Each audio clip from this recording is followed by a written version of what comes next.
Hey, Carol and Jenna. So today we're going to talk about what are the challenges with short-term rental space. And we know there's quite a few that are there, especially differentiators between this space and then the hotel space. So is there a different structure that's put in place for the short-term rentals that differs from a traditional hotel? So Jenna, what are your thoughts about that? When it comes to the different structure, I'm just going to focus on the revenue distribution side. How we treat them differently is, we advertise a little differently. We have content management that's a lot different because the content management load for many different units. So you're trying to get all the content for many different units versus just hotel categories. So that is a different way to do business. And then the way that we deploy our staffing, we are able to cluster a little more into the condos versus on the hotel side. So the other thing to think about is we've talked about in other sessions is the management of fees, the management of all the other departure, cleaning, all those different things are so much different and have just need a different mindset than what you would have in a hotel space. Yeah, and I would add, that when you think about owning a hotel, you may have partner owners, right? That are and has an asset manager or two or whatever, right, for a hotel asset.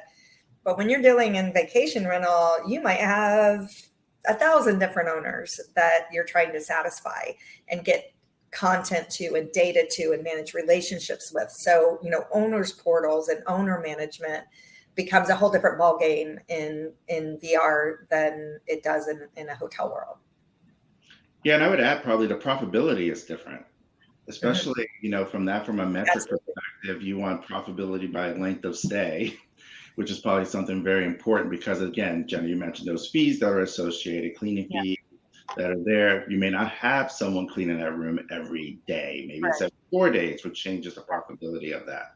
So I definitely think that that's a different metric that is going to pop Mm, up a lot of profitability. yeah, So let's absolutely. talk about, again, going into that business model. You have this one asset, the owner owns it.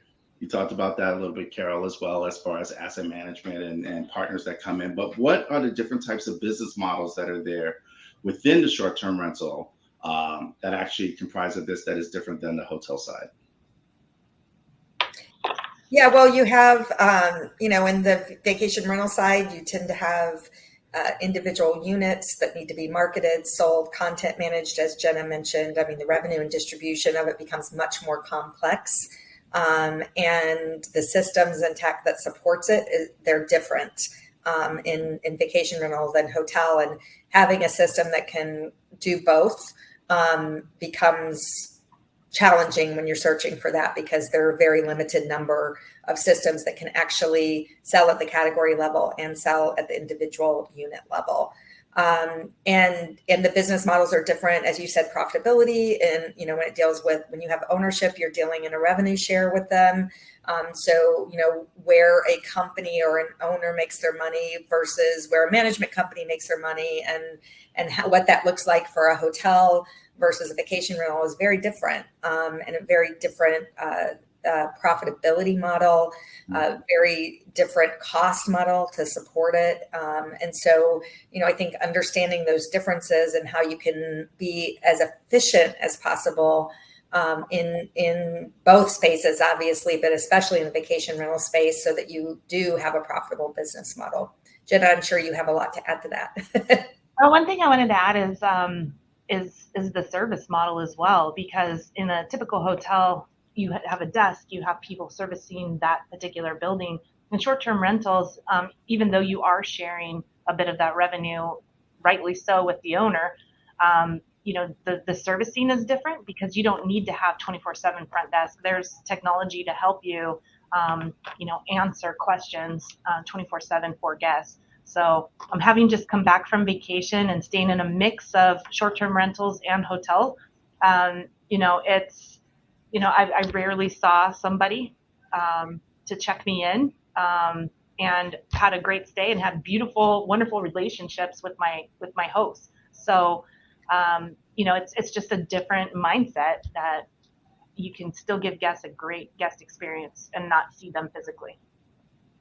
Well, and I think what is beautiful about what you're doing at Outrigger, Jenna, is, some of the complaints that have been generated by vacation rental has been hosts that don't do a good job of cleaning or keeping their properties maintained, or don't give good arrival instructions, or don't tell you that you need chains on your tires to go up a snowy mountain. You and I know that story, Jenna. But I think what's beautiful about hospitality groups like yours getting into this space is you can give some of that hotel level attention, but have that vacation rental experience with the size and the ability to have your family together and the ability to have a kitchen and just really have that hangout time there, and yet you do have a company behind it who's going to stand behind it. And I think that's why a lot of hotels now are really looking at this space more seriously than they ever have in the past, because consumers want it, but there's a little bit of fear and been a little bit of pullback from Airbnb and Vrbo and stuff. I think that by having hotels injected into this formula, we're going to see a whole new level of experience gained with vacation rental. Yep, absolutely. Yeah, Jenna, with Outrigger, do you see that you have the same type of infrastructure for your hotel division that you have for this condo division as well? Or like I would think on the condo division, you might have a little bit more marketing content writers because you have so many units that you have to have that content with. What would be some of the differences that you're doing at Outrigger? Yeah, the content is something that we are trying to figure out how to do a little more streamlined and a little more automated, because the content load is so very, very high. The other thing that we have is that, so talking about the staff to service, it's more, like I was mentioning, it's more clustered in regions on the different islands. You can have your own employees to do the housekeeping or have third parties. So it's a little bit different, and it's a little more mobile. And you have to be more, you can pick up the business and move it around, whether it's engineering, housekeeping, and even in management. So it's more mobile. It's not as stationary as like a hotel. When it comes to the sales and marketing side, SEO is so important. Location, it's a real estate buy, and people are buying a particular location, so that strong SEO and organic search terms are so very important. And then showcasing the amenities that the complex has to offer, because you're usually sharing the complex with multiple management companies. The other thing to think about is, how do you keep your reputation score when you're sharing a location? Because there's multiple management companies inside a organization of condos. And so it's hard for the consumer to understand who is managing what, or they don't care.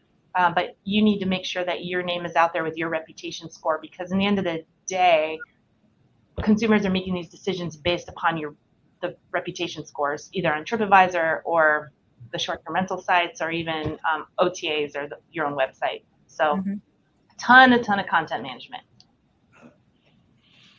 Caryl, your thought on that? I know there's other different companies that are out there, especially where you live in Colorado, which is more of the ski destination, and they have a lot of condos. Thoughts about that?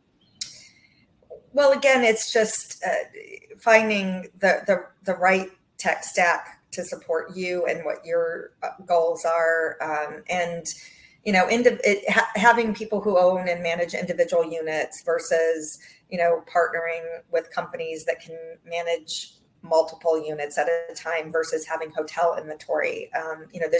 There's a lot of complexity, and of course we deal in tech stack a lot. And getting back to what we said kind of at the top, managing the distribution of all of that and somehow having efficiency and some sort of automation. I mean, I think that one of the things that we talked about at the BLLA conference last week was, how is AI going to change distribution? And how are we going to be able to make this process more efficient? Because the more we proliferate all these units, the more content has to be managed and the harder it becomes to do it.